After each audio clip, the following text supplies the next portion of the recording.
Brandon, great to have you on, man. How's camp going?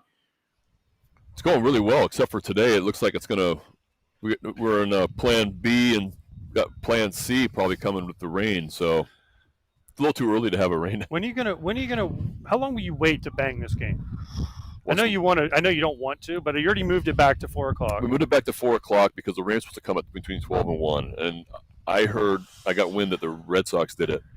So I was like, hey, do we want to do this? Like, we want to consider it. And then it becomes like, stadium operations, talk to Atlanta, like those kind of things that are kind of, I let front office do that. But I have all my dudes throwing today, and Atlanta's got Ronaldo Lopez, so we'd love to kind of get it in, Did you wait till like 7:00? No. I hope not. Because it changes everything. I mean, I was talking to Cody. I was talking to Tommy Joe. They have to change their schedule. They found out last night. It changes everything. Do you feel like something like this early is like setting you up for like dudes who are like, oh, I'm dragging already, and we're not even in March yet? I'd rather it not be. I think a rain out or a rain delay, or not rain delay, never a rain delay, but a rain out in spring training as you get deeper in camp is never a terrible thing, except for the starter that you have. That it's never about the hitter deeper in camp. It's all about getting the innings with the starter that you have that day to continue to get him built up. This is Kramer's first start. He's going to go 2 innings. We would love to have him be on the mound, but also I got 5 bullpen guys that we care about to get an inning if we can. So it's really more about the pitchers right now than anything. And you have that all on a calendar. You probably have a dry erase board behind your desk just to give like an insight on what coaches have in spring training, managers have. How much does that change? I guess it's dry erase. It's not permanent marker, but you got to get Dean his innings or else it messes other things up. We have a pitching room. So in the pitching room is a massive calendar. It's all dry erase. There's a lot of erasing that goes on also. And then I have, I just doing this morning, I have this next 6 days mapped out in pencil of lineups and those type of things. And so we get rained out today. I'm going to push a lot of these guys back to tomorrow. It kind of changes. And then you guys know there's certain guys I don't want to travel, and I want to make certain that they're playing a majority home games. And so then you have to kind of tweak that. And it's more work. It's more work than it's worth, right? A little bit, yeah. Yeah, I understand. Listen, as someone in my last few years that didn't make road trips, I'm all for it now. Not making road trips. It's the closest gray he's ever had to pants in spring training. That's not Freddie Gonzalez who you had here the last couple of years. He always, when I was in Atlanta, when he was the manager, he made me make one road trip. Yeah. It was Kissimmee. It was actually closer to my house than Disney was. So it actually was like, okay. That's perfect. That's perfect. He made me and Markakis make one. And it was always Kissimmee because it was right there. I consider those type of things. We have guys that live up in Bradenton, or we guys live up in the Tampa area that I know about. So they, those kind of road trips are a little bit easier. If we're going to Fort Myers on the opposite side, it's, if a guy for me has earned it, we have those type of conversations. What's it been like? It's a little different this year. No Burns, obviously. No Santander this year for the first time in forever. What's the major difference in camp? Batista's back. You brought in Charlie Moore, and you made some other moves. What's the biggest difference for the Orioles in 2025? So, adding Morton, adding Sagano. So interested in what Sagano's going to look like. He's going to start some, earlier or midweek this week.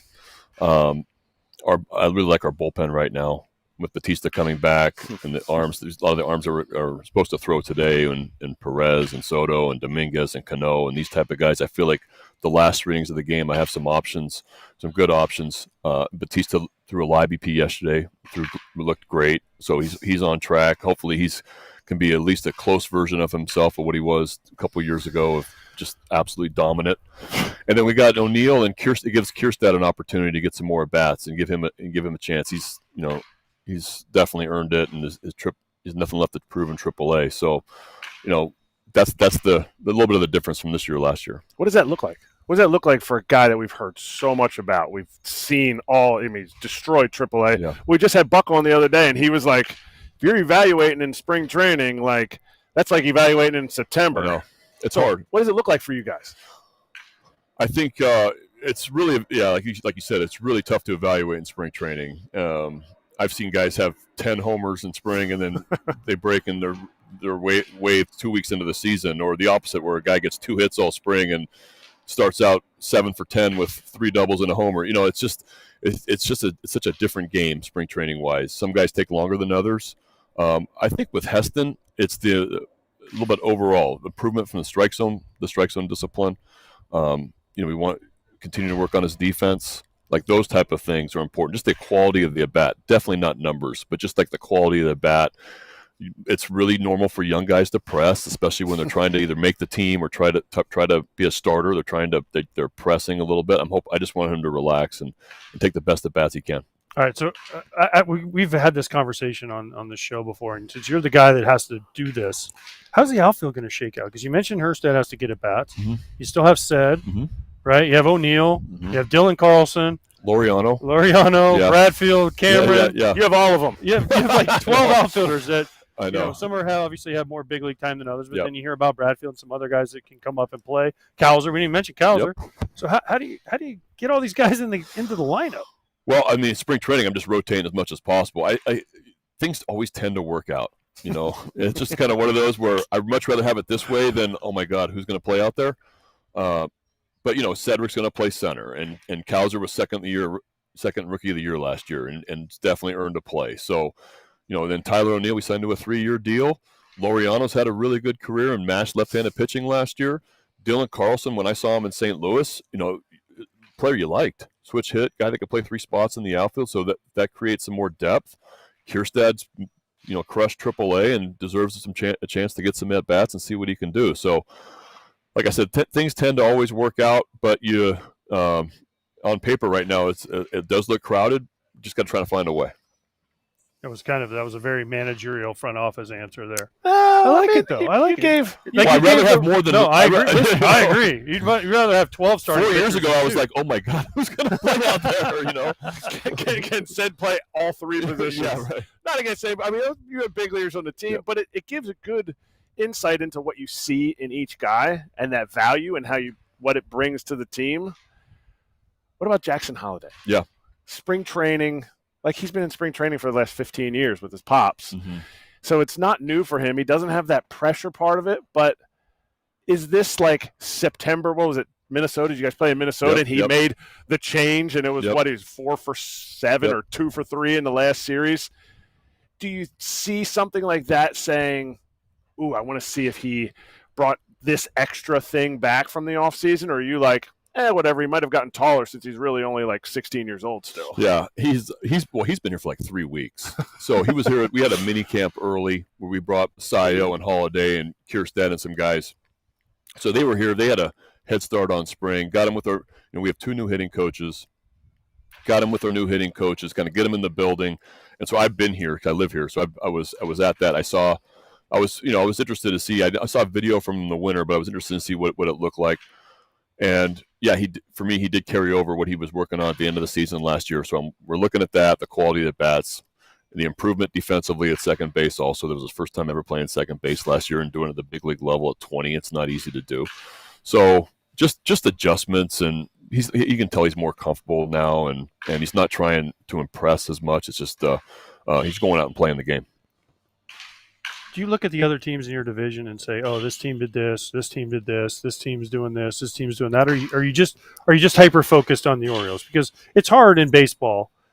I know you're the manager of the Orioles, but when you see the Yankees lost Soto, but then they picked up, Fried and Devin Williams and Goldschmidt, and then the Red Sox got Crochet and Bregman, and the Blue Jays are trying to get everybody, and they get Santander, some other things. The Rays just do what they do. Rays got starters back. Yes, the Rays do what the Rays do, right? So do you pay attention to that, or are you just solely focused on the Orioles? Because there has to be a little bit of that creeps into your brain. It's natural. I pay attention. I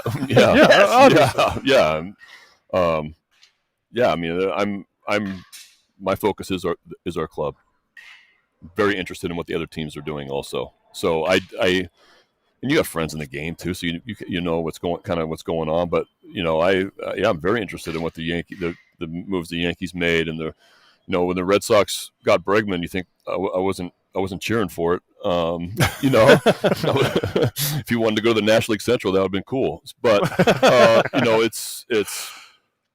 I think you're always following along what other people are doing, what other teams are doing. I think that's normal and natural. That's a prepared manager, like understanding. You don't get the opening day and go, yeah, the Sox got my God, they got Crochet. Whoa! How did they get from him opening day? I thought it would be fun, guys. Go get him. Yeah. How about this? The challenge system. Yeah. How are you approaching it as far as like instructing your players? But also, who are you giving a little bit of a longer leash to? So first day of it was yesterday. First time I ever saw it.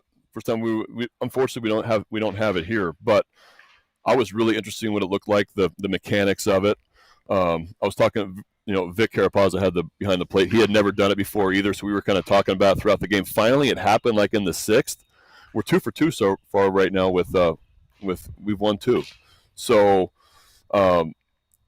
I think it's kind of cool, honestly. I think it's going to be unique for the game. I think it's going to be like in a big spot, especially late in the game, and somebody takes a close pitch and everybody's eyes go to the jumbotron, and when that thing's tracking to the box, I think it's going to be some excitement a little bit for the crowd. I don't know. I think it's definitely. I'm glad they're experimenting in spring training to see what it looks like. Yeah, but who's allowed to challenge? Yeah, you're not. Yeah. I mean, you're not going to let Let's say, God forbid, someone gets hurt. Don't say his name. No, there's a rookie that gets called up pitcher, right?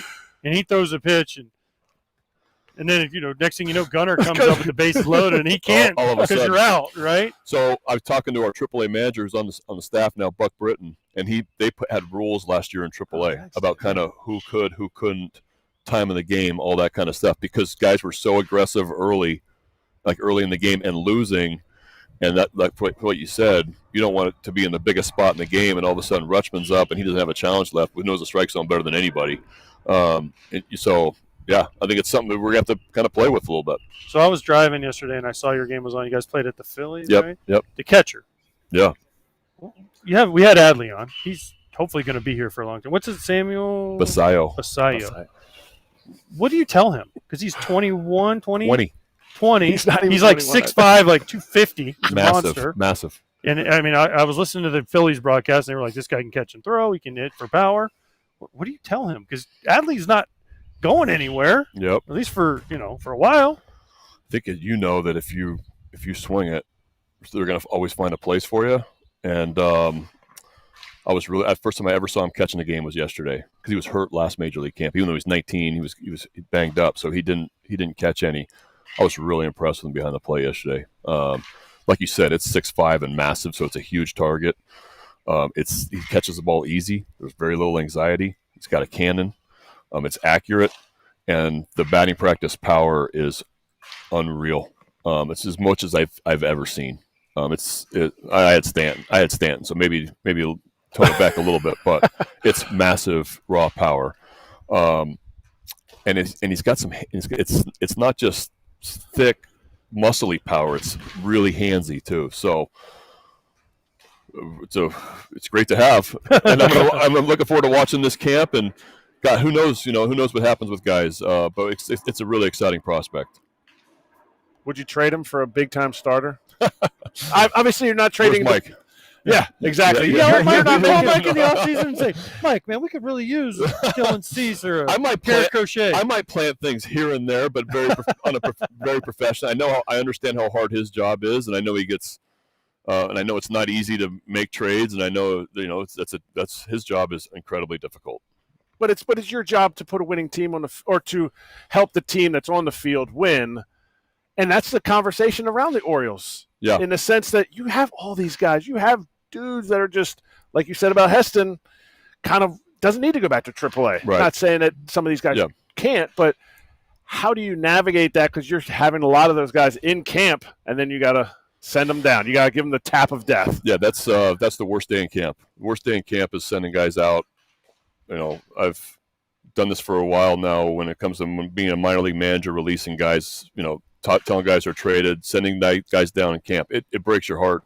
It's a terrible feeling. And,